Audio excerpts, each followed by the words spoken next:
रुकिए, अगर बिहार बोर्ड 2027 की परीक्षा में 2 अंक पक्के करने हैं तो इस वीडियो को बिल्कुल मिस मत कीजिए। आज हम पाटलिपुत्र वैभवम के 17 सबसे महत्वपूर्ण लघु उत्तरीय प्रश्न पढ़ेंगे जो परीक्षा की दृष्टि से बेहद महत्वपूर्ण हैं।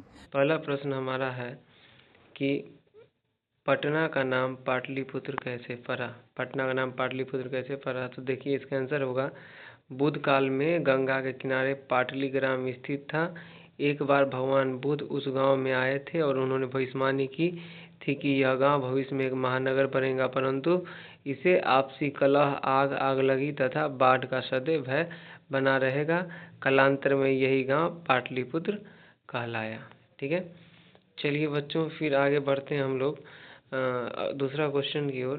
दूसरा क्वेश्चन हमारा है कि प्राचीन संस्कृत ग्रंथों में वर्णित पटना के विभिन्न नामों का उल्लेख करें। तो इसका आंसर हो जाएगा प्राचीन संस्कृत ग्रंथों में विभिन्न पुराणों में पटना के अनेक ऐतिहासिक नामों का उल्लेख प्राप्त होता है। मुख्य रूप से पटना का प्राचीन नाम पुष्पपुर या कुसुमपुर पाया जाता है। यह नाम इस बात को प्रमाणित करता है कि प्राचीन काल में यहाँ पुष्पों का अत्यधिक उत्पादन होता था। ठीक है, चलिए अब दोस्तों अगला क्वेश्चन के हम लोग बढ़ते हैं। अगला क्वेश्चन हमारा है कि पाटलिपुत्र का नाम पुष्पपुर या कुसुमपुर नाम का उल्लेख कहाँ मिलता है। पाटलिपुत्र का पुष्पपुर या कुसुमपुर नाम कहाँ उल्लेख मिलता है। इसका आंसर है पाटलिपुत्र का प्राचीन नाम पुष्पपुर अथवा कुसुमपुर होने का प्रमाण प्राचीन संस्कृत महाकाव्यों, नाटकों तथा विभिन्न पौराणिक ग्रंथों में स्पष्ट रूप से मिलता है। इसके अतिरिक्त तत्कालीन इतिहासकारों के ग्रंथों में भी इस नाम का प्रामाणिक उल्लेख किया जाता है। ठीक है, चलिए फिर अगला प्रश्न की ओर हम लोग बढ़ेंगे। अगला प्रश्न हमारा है प्राचीन काल से ही पाटलिपुत्र कैसे नगरों के रूप में प्रसिद्ध है। तो प्राचीन काल में पाटलिपुत्र कैसे नगर के रूप में प्रसिद्ध था। तो देखिए पहला हमारा क्या था कि इसको आप लोग पहले पढ़ लीजिए, फिर अपने तरीका से इसका उत्तर दीजिएगा। ठीक है, देखिए कि यहाँ क्या था कि पुष्प उत्पादन एवं नामाकरण, इसका नामकरण कैसे हुआ। तो यहाँ देखिए कि प्राचीन संस्कृत ग्रंथों में पाटलिपुत्र के निकट पाटल पुष्प यानी गुलाब के फूल का उत्पादन बहुत अधिक मात्रा में होता था। इसी कारण इसका नाम पुष्पपुर या कुसुमपुर पड़ा, यह नगर प्रसिद्ध हुआ। ठीक है, अब इसके बाद अगला और रीजन देख लेते हैं। दूसरा रीजन हमारा क्या है, शिक्षा एवं उत्सव वैभव। ठीक है, यहाँ क्या है कि शरद ऋतु में कौमुदी महोत्सव अत्यंत धूमधाम से मनाया जाता था। कवि राजशेखर के अनुसार यहाँ पाणिनि, पिंगल, पतंजलि जैसे महान शिक्षा शास्त्रियों ने ख्याति प्राप्त की। ठीक है, तो ये रीजन है प्राचीन काल से ही पाटलिपुत्र कैसे नगर के रूप में प्रसिद्ध था। ठीक है, चलिए अब अगला प्रश्न की ओर हम लोग बढ़ेंगे। अगला प्रश्न हमारा है कि पाटलिपुत्र के संबंध में भगवान बुद्ध ने क्या कहा था। पाटलिपुत्र के संबंध में भगवान बुद्ध ने क्या कहा था।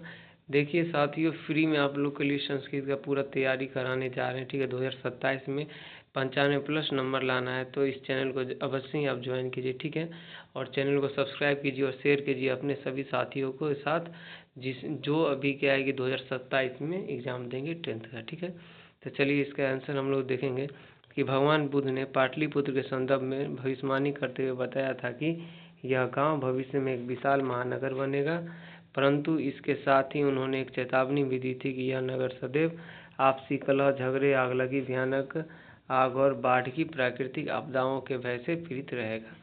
ठीक है, ये हमारा इसका था आंसर। ठीक है, अब फिर हम लोग अगला प्रश्न की ओर बढ़ेंगे। अगला प्रश्न हमारा है कि भगवान बुद्ध के अनुसार वैर को शांति से कैसे संभव है। भगवान बुद्ध के अनुसार वैर की शांति कैसे संभव है। तो देखिए कि महात्मा बुद्ध के दिव्य उपदेशों के अनुसार वैर यानी शत्रुता से वैर का नाश कभी भी संभव नहीं है। संसार में शत्रुता को केवल मित्रतापूर्वक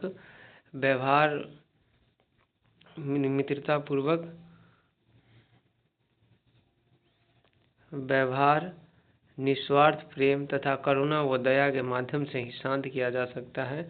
यही एकमात्र शाश्वत और सार्वभौमिक सत्य है। उन्होंने क्या कहा कि संसार में शत्रुता को केवल मित्रता, व्यवहार, निस्वार्थ प्रेम तथा करुणा व दया के माध्यम से ही शांत किया जा सकता है। ठीक है, तो चलिए अगला प्रश्न की ओर हम लोग बढ़ेंगे। अगला प्रश्न हमारा है कि कौन कौन से विदेशी यात्री पटना आए थे। कौन कौन से विदेशी यात्री पटना आए थे, ठीक है। तो कौन कौन से विदेशी यात्री, इसका आंसर हम लोग देखेंगे। प्राचीन पाटलिपुत्र के वैश्विक वैभव और ऐतिहासिक महत्व को देखकर अनेक वैश्विक यात्री यहाँ आकर्षित हुए। इनमें से मुख्य रूप से यूनान यानी ग्रीस के प्रमुख राजदूत, मेगास्थनीय तथा चीनी यात्री फाहियान का नाम उल्लेखित है। इन यात्रियों ने अपने वृत्तांतों में पटना का स्वर्णिम वर्णन किया है, ठीक है। तो विदेशी यात्री का आप नाम याद रखिएगा, ठीक है। ये आपके एमसीक्यू के लिए भी बहुत ही इम्पोर्टेंट है, ठीक है। आपके एमसीक्यू के लिए बहुत ही इम्पोर्टेंट है, ठीक है। अगर आप चैनल सब्सक्राइब नहीं किए तो चैनल को सब्सक्राइब कर लीजिए, ताकि ऐसे ही वीडियो आपके लिए हम बनाते रहें, ठीक है। इसके बाद फिर अगला क्वेश्चन हमारा है कि किन किन विदेशी यात्रियों ने अपने संस्मरण ग्रंथों में पटना का वर्णन किया है। किन किन विदेशी यात्रियों ने अपने संस्मरण ग्रंथों में पटना का वर्णन किया है। तो सबसे पहला यात्री हम देखते हैं फाहियान। कौन? फाहियान। फाहियान क्या कौन है? तो यूनानी राजदूत। प्रसिद्ध ग्रंथ है इंडिका के रचयिता। किसके रचयिता है? तो इंडिका के रचयिता है। उसके बाद अगला हमारा है फाहियान, ठीक है। अगला कौन है हमारा? फाहियान। तो फाहियान क्या कि गुप्त काल में आए प्रसिद्ध चीनी बौद्ध भिक्षु व यात्री थे। फाहियान कहाँ के थे? तो चीनी थे, बौद्ध भिक्षु, ठीक है। अब अगला हमारा है वेनसांग। वेनसांग कौन थे? तो भारत भ्रमण पर आए चीन तीर्थ यात्री एवं प्रकांड विद्वान थे, ठीक है। अगला हमारा कौन है? इत सिंह। कौन है? इत सिंह है। इत सिंह क्या है कि बौद्ध परंपरा का अध्ययन करने आए चीनी सन्यासी थे, ठीक है। और इन सभी विदेशी यात्रियों के निजी संस्मरण ग्रंथों में पटना के ऐतिहासिक महत्व और वैभव का विस्तृत वर्णन मिलता है। तो इस चीज़ को बहुत अच्छे तरीके से हम बताएं, ठीक है। इसको आप ध्यान रखिएगा, ये आपके एमसीक्यू में भी आ सकता है, ठीक है। ये आपके एमसीक्यू में भी आ सकता है, इसको आप ध्यान में रखेंगे, ठीक है। फिर अगला प्रश्न की जो हम लोग बढ़ेंगे, अगला प्रश्न हमारा है कि चंद्रगुप्त मौर्य के काल में पाटलिपुत्र की रक्षा व्यवस्था कैसी थी। तो इसका आंसर देखिए, यूनानी राजदूत मेगास्थनीज ने चंद्रगुप्त मौर्य के शासन काल में पाटलिपुत्र की यात्रा की थी। उसने अपने प्रसिद्ध यात्रा संस्मरण ग्रंथ इंडिका में स्पष्ट लिखा है कि मौर्य साम्राज्य के समय पाटलिपुत्र की रक्षा व्यवस्था अत्यंत उत्कृष्ट, सुदृढ़ और अवैध थी, और नगर की सुरक्षा व्यवस्था का स्तर अद्वितीय था, ठीक है। तो इसको भी आप ध्यान में रखेंगे। फिर अगला क्वेश्चन हमारा है कि चंद्रगुप्त मौर्य और अशोक के समय पाटलिपुत्र की व्यवस्था कैसी थी। चंद्रगुप्त मौर्य और पाटलिपुत्र के समय में चंद्रगुप्त मौर्य और अशोक के समय पाटलिपुत्र की व्यवस्था कैसी थी। देखिए, चंद्रगुप्त मौर्य का जो काल है उसमें क्या है कि चंद्रगुप्त के शासन काल में प्राचीन नगर की शोभा नगर प्रशासन और सैन्य प्रशासन व्यवस्था में अत्यंत सुदृढ़ और उत्कृष्ट श्रेणी की थी। विदेशी आक्रमणकारियों से सुरक्षा हेतु कड़े प्रबंध थे।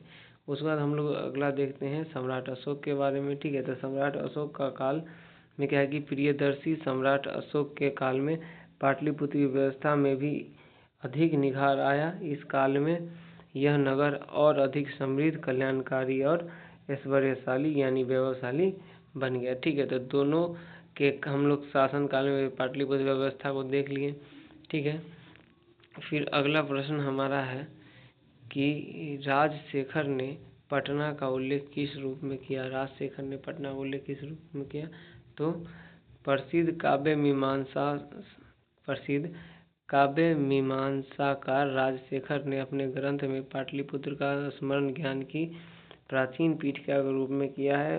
उन्होंने लिखा है कि पाटलिपुत्र विद्या की अधिष्ठात्री देवी सरस्वती की प्राचीन ज्ञान परंपरा का केंद्र था। यहाँ पाणिनि, पिंगल, वररुचि, पतंजलि और वर्ष उपवर्ष जैसे प्रख्यात शिक्षा शास्त्रियों ने रहकर परीक्षा उत्तीर्ण की और कीर्ति प्राप्त की है, ठीक है। तो ये था राजशेखर ने पटना के बारे में जो उल्लेख किया था, ठीक है। फिर इसके बाद फिर अगला हमारा क्वेश्चन आ जाता है कि दामोदर गुप्त ने पटना के बारे में क्या कहा। किसने? तो दामोदर गुप्त ने पटना के बारे में क्या कहा। तो देखिए, ये कहाँ से है, तो कुटनीम ताके का संदर्भ से लिया गया, ठीक है। इसको आप ध्यान में रखेंगे, ठीक है।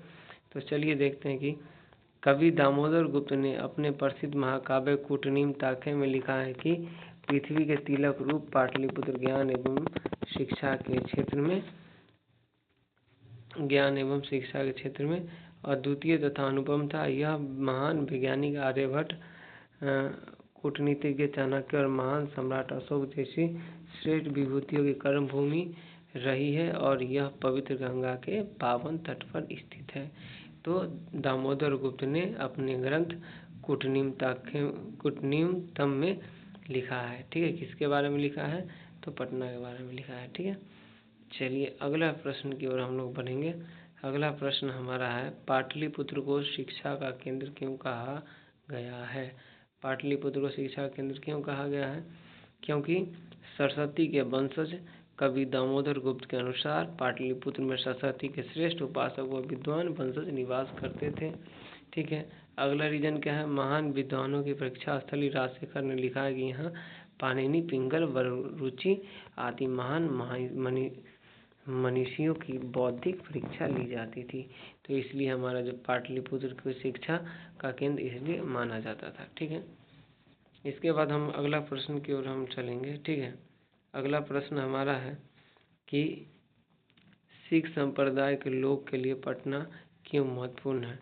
सिख संप्रदाय के लोग के लिए पटना क्यों महत्वपूर्ण है? चलिए इसका आंसर हम देखते हैं कि सिख धर्म के 10वें और अंतिम गुरु गोविंद सिंह का पावन जन्म स्थान पटना शहर में ही है।